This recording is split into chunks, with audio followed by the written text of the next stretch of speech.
দক্ষিণ এশিয়ার প্রতিবেশী ৩ দেশে একের পর এক সরকার পতনের ধারাবাহিকতায় এবার নেপাল রাজনৈতিক অস্থিরতার মুখে পড়েছে। সহিংস আন্দোলনের জেরে পদত্যাগ করেছেন দেশটির প্রধানমন্ত্রী কেপি শর্মা ওলি। এর আগে সামাজিক যোগাযোগ মাধ্যম নিষিদ্ধের প্রতিবাদে বিক্ষোভে অন্তত ২০ জন নিহত হন। রাজধানী কাঠমান্ডু সহ দেশ জুড়ে কারফিউ জারি করা হয়েছে। সেনাবাহিনী নিয়ন্ত্রণ নেওয়ার চেষ্টা করছে পরিস্থিতি সামাল দিতে। এমন পরিস্থিতিতে বেশ দুশ্চিন্তায় পড়েছে ভারত। ভারতের জন্য নেপালের স্থিতিশীলতা বিশেষভাবে গুরুত্বপূর্ণ। দুই দেশের মধ্যে ১৭৫০ কিলোমিটারেরও বেশি উন্মুক্ত সীমান্ত রয়েছে, যেখানে প্রতিদিনের চলাচল, পারিবারিক ও অর্থনৈতিক যোগাযোগ স্বাভাবিক ঘটনা। নেপালের প্রায় ৩৫ লাখ মানুষ ভারতে বসবাস বা কাজ করেন। আবার নেপালের তেল, খাদ্য ও অন্যান্য প্রয়োজনীয় পণ্যের বড় অংশই আসে ভারত থেকে। দুই দেশের বার্ষিক বাণিজ্য প্রায় $৮.৫ বিলিয়ন।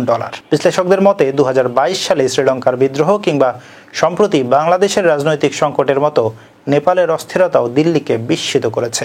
কারণ অল্প কিছুদিনের মধ্যেই ওলির দিল্লি সফরের কথা ছিল, কিন্তু সফর হওয়ার আগেই তাকে পদত্যাগ করতে হলো।